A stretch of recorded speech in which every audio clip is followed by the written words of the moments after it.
Ton balığını. Ton balığı çıkarttın içeriden hadi.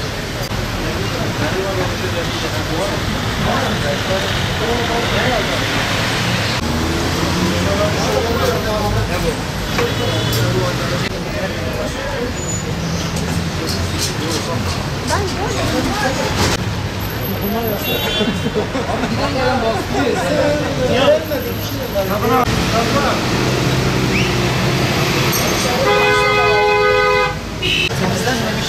Böyle temizlenmemiş de var. İstersen.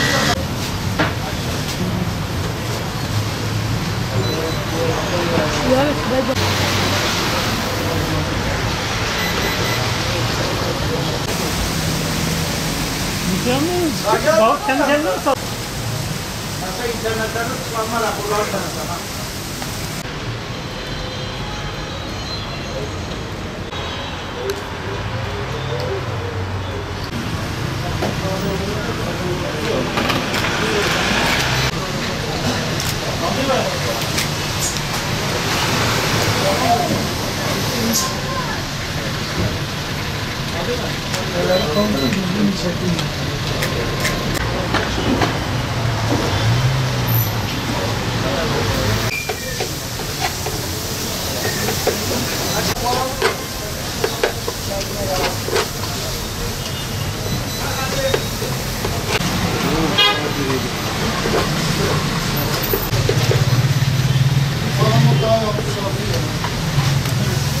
Bir balığın önce nasıl komple bütün pulları alınır çünkü sebebi de şeydendir. Yani pullar alınırsa ağzının arasına girmez ve çok müşterimizi rahatsız eder yiyenlere. Ondan sonra da içine dağılmadan balığı ezilmeden temizleneceksin ve müşteri nasıl isterse onu da yağda ya da ızgarada közde ona göre müşterinin siparişine göre temizleme başlarsın.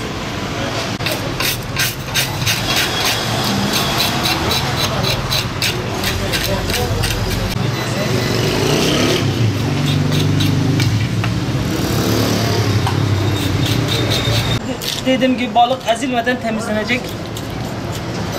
Gördüğüm gibi balığın içinde bir süzgeci var. Süzgecikten sonra arkası kemiğe yakın olan şeysi var. Toplanmış kanlar var. Onlara alınacak. Dediğim gördüğünüz gibi hiç zarar vermiyoruz. Ve en önemlisi burada genelde bir udularısı patlıyor. Onu da temizlik şu şekil.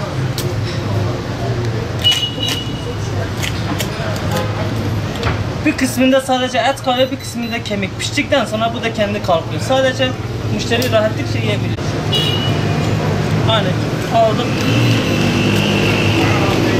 Yine aynı şekilde dağıtmıyoruz. Zarar vermiyoruz. Burada patlamış udunu onu özellikle almanız gerekiyor. Çünkü acı tat veriyor. Genel balıklarda da vardır. %90'ın balıklarda vardır. İstersen ben de içime bak. Tamam Hacı öyle pişirme yönünde detaylar verirsin. Balık Millet yağ yakıyor, millete veriyor. Bizde yok. Izgarada çupra levrek olur. Hamsi yağda olur. Bütün büyük balıklar ızgara olur. Yiyen adam daha güzel olur. Çünkü ızgara olduğu yerde hiçbir şey olmaz. Bizim Urfalılar onu bilmiyor. Hep yağ at diyor. Yağ olmaz. Balık zararsı her zaman iyidir. Şimdi yerlemeyle olmaz bu balık. Bak kebap da yerleme olmaz. Balık yediğin zaman, yerlediğin zaman tadı kalmaz. Yerlemeyeceksin. Balığın tadını alacaksın. Balık yerlenmez, kebap yerlenmez. Bizim Urfalılar yerliyor. Bu yerlemeyle olmaz. Ben de hayatta yerlemem. Abi görüyorsun zaten ha. Göz önünde görüyorsun. Bizde yerleme yok. Biz oraya gideceğiz. Tamam baba. Evet, balık satışlarından memnunuz. Şu anda Urfa halkını biz balığa adapte ettik.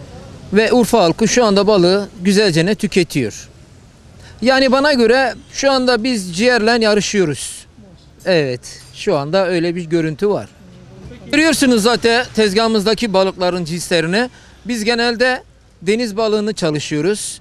Tatlı su balığını tezgahımıza koymuyoruz. Çünkü bizim müşterilerimiz özellikle geldikleri zaman her türlü cins balığı tezgahımızda bulundurmak zorundayız. Müşteri memnuniyeti bizim için çok önemli. Biz bunun için uğraşıyoruz. Bunun için mücadele ediyoruz. Bunda da başarılı oluyoruz. Şimdi Urfa halkı genelde burada öncelikle hamsi, palamut, çupra, levrek bu tür balıkları yiyor. Ya şimdi balık fiyatları ortalama fiyat konusuna gelince normal.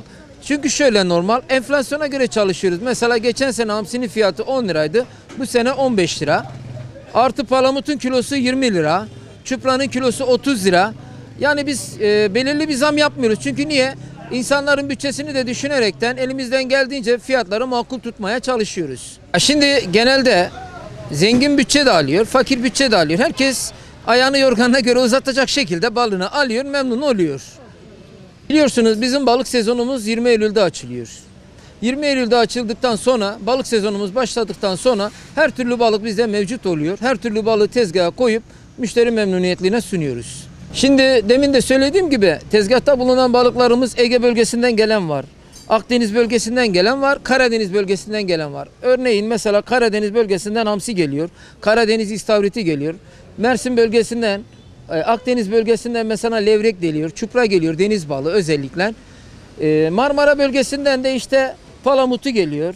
Efendime söyleyeyim karadesi geliyor, akaryası geliyor. Yani değişik cins balıklar getirtmeye çalışıyoruz. Önemli olan burada memnuniyetin, müşterinin memnuniyeti. Ben Mersinliyim. Ben balığın içinden gelmiş bir insanım. 5 yaşından beri bu işi yapıyorum. Yani Urfa halkına da biz elimizden geldiğince en iyisini, en tazesini yedirmek için uğraşıyoruz. Şimdi bizim balık şeyimiz, müşteriye karşı yansıttığımız olay şöyle. Örneğin müşteri bizden balık aldığı zaman temizletiyoruz balığı, düzgün bir şekilde yıkatıyoruz. Görüyorsunuz bizim ocağımız var.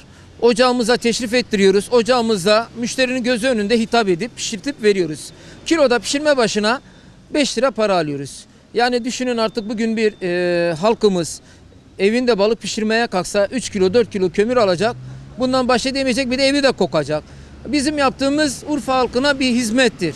Balığı pişirtip kiloda 5 lirasını alıp müşteriyi memnun şekilde gönderiyoruz. Ya günlük belli olmuyor. Bazen 50 kilo oluyor, bazen 100 kilo oluyor, bazen 80 kilo oluyor.